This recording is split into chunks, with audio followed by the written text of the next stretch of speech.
Wachten is nu op Dego Aden Mohamed en zij is de dochter van Hawa Abdi Dhiblawe uit Somalië. Mevrouw Dhiblawe zelf was verhinderd. Maar eerst gaan we luisteren naar Tracy Roosevelt, die vertelt waarom die onderscheiding aan haar wordt gegeven.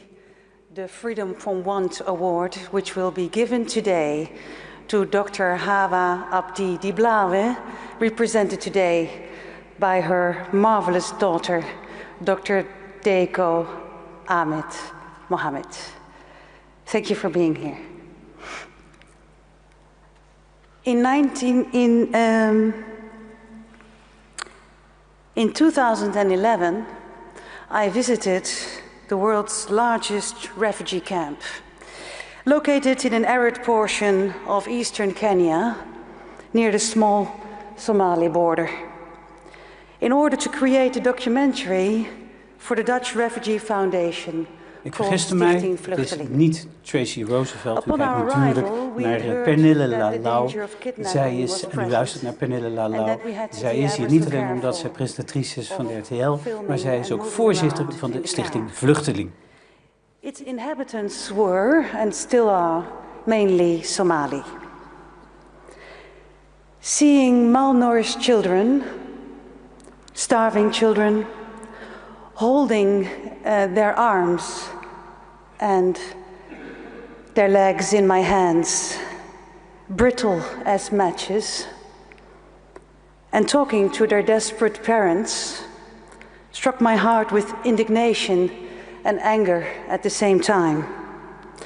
Most of them had just been forced to decide in a split second to flee from their homes and country, whether to run over the Somali border with or without their children, starting their long journey in pursuit of freedom.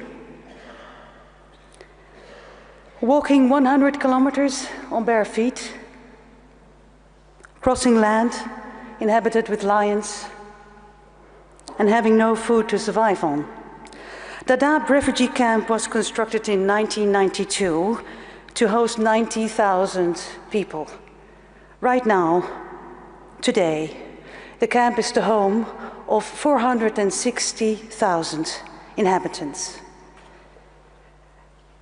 The task of my grandfather at the time, being Higher Commissioner of Refugees for the United Nations, was to solve the refugee problem. Today, reality is that about 45 million people are in search of a new home. He would have been very much struck in his heart and personally to see so many people still in search of safety. I was looking for hope in Dadaab, but conditions were so harsh and lives were taken so easily every day that Dadaab causes you to think that hope is far away. But if you look well, behind the despair you will see the flexible minds and spirits of those who will find their way through, no matter what.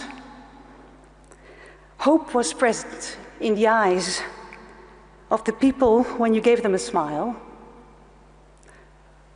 when we shared joy, when a child gained 1 ounce of weight.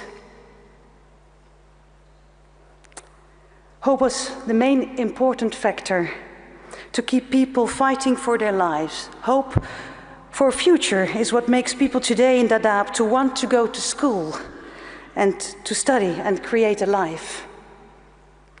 When I was there, I had not heard yet about the lady in Somalia who as early as 1991 had already created her own refuge for all Somali inhabitants of need, being victim of war, she herself being also a victim of war in her own country. Let me tell you her story, for it is an inspiring story and ever so touching. Dr. Hawa Abdi Dhiblawe had always been a child who was conscious of her surroundings. Born in 1947 in the Somali capital of Mogadishu, she decided to become a physician when she was only 12 years old and had witnessed her mother die in childbirth. Being a girl who immediately understood her responsibility for the rest of the family, she worked hard and won a scholarship at the age of 17 to study medicine in Kiev. The first female gynecologist returned to her home country at the age of 24, and that was in 1971. She soon launched the Rural Health Development Organization, a one-room, non-profit health clinic that offered free health services to rural Somali women. It didn't take long for the clinic to grow, of course, because the news about Hawa's warm caring and excellent care spread fast.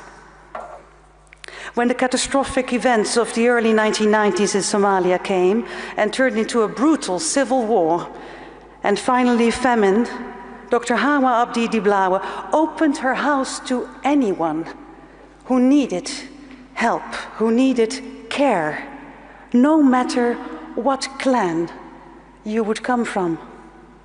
Being neutral, which I think, hearing in the words of you, Your Royal Highness from Jordania, is ever so important. The clinic became a place of refuge from the twin horrors of civil war and famine. Thousands of her professional fellow countrymen and also United Nations and many international relief workers left the country at that time. But Dr. Hawa refused to leave and instead rededicated herself to the values of her beloved grandmother, which were taught to her as a child. And it was to love your country and its people, especially the poor and the displaced. And another important Somali saying kept her on her feet too. When a stranger comes to your house, you must give him all you can for comfort. This will bring good things to open your house to anyone, which I think is a great manifestation of the heart and soul. In 2007, the Rural Health Development Organization was renamed the Dr. Hawa Abdi Foundation, with the help of her two daughters in the meanwhile, who decided to follow in her footsteps and become doctors too.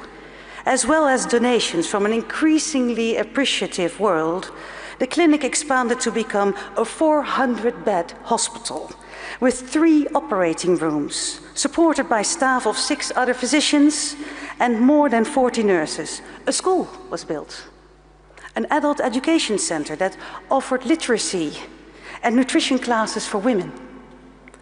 Then came the dark days, and here again we go. But still perseverance maintained in her heart.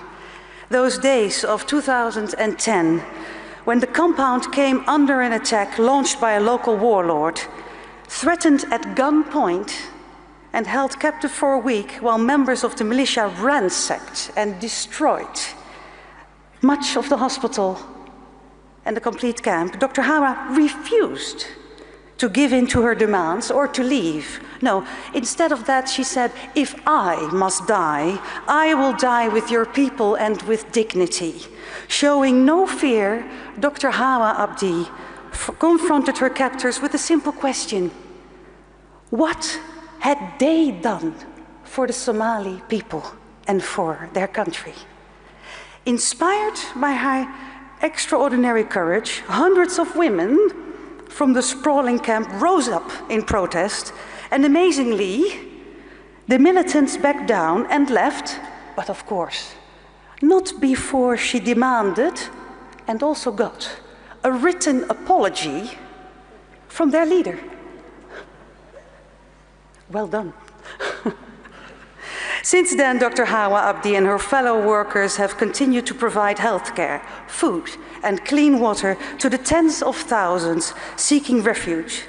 But the work and the danger continue because of looming famine and further attacks from other militias, including an assault in February 2012 by Al-Shabaab that devastated much of the compound, the same militia that was threatening Dadaab at that time.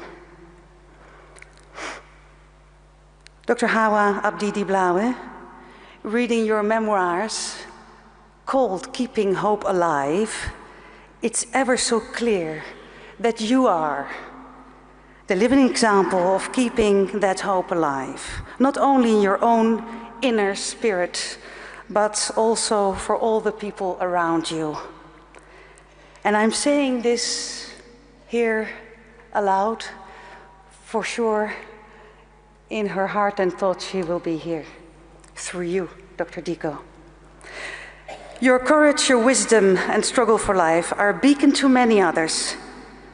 So we hope that acknowledgement and attention for your great strength will give new empowerment to you and the Somali people to keep on striving for that prosperity and humanity. It's an honor for me to present you with the Freedom from Want Roosevelt Medal, Dr. Hawa Abdi Dhiblawe.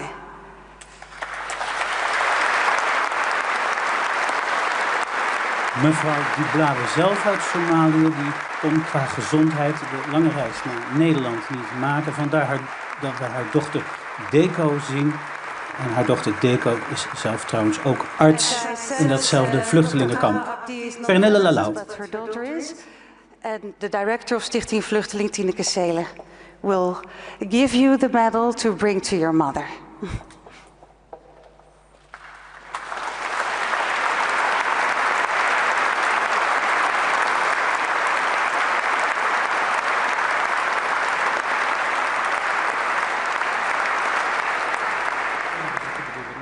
De dochter zelf ook nog een bedankwoordje uitspreekt.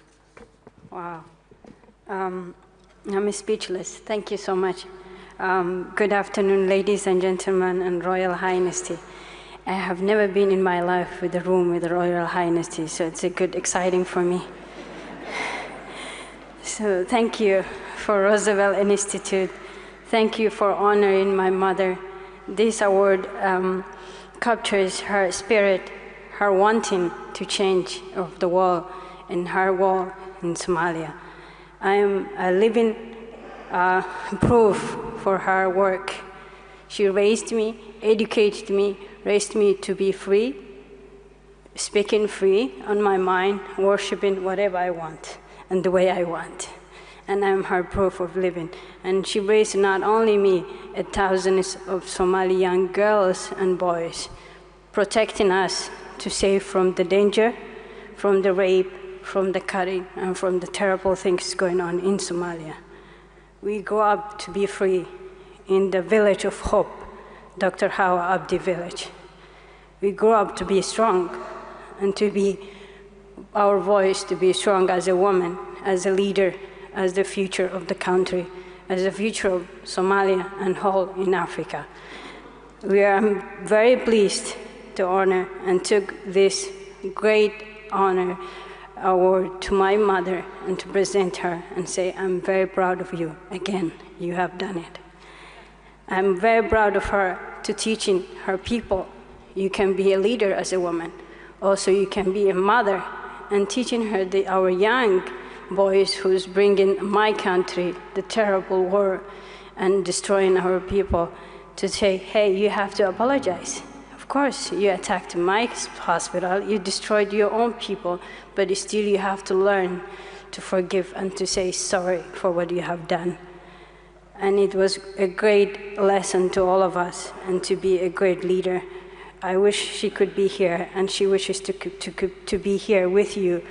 And I'm here on her voice say, thank you so much for honoring us, and thank you for giving strength to continue our work and to give me a strength to continue to fill a huge, big shoes for her. The state she built, the peace she brought to our village. It's not only for healthcare, we have education, we have a school. We are teaching over 300 kids. We call them our future leader to my country and to the future leader for all the area of uncertainty. Somalia has faced a bad name about the war, about the starvation, about the malnutrition, about the piracy. But we are the different face of Somalia, especially my mom, bringing in, there is another face of Somalia, showing the full picture to the world, Somali can be self-sustained, they can take care of their issues themselves, and they can move forward to build their own country. And I learned yesterday a beautiful saying in a speech, may I have a courage to continue the work my mom started, and may you have a strength to support us and honest to be with us in tough time. Thank you. De dochter van mevrouw Dhiblawe uit Somalië.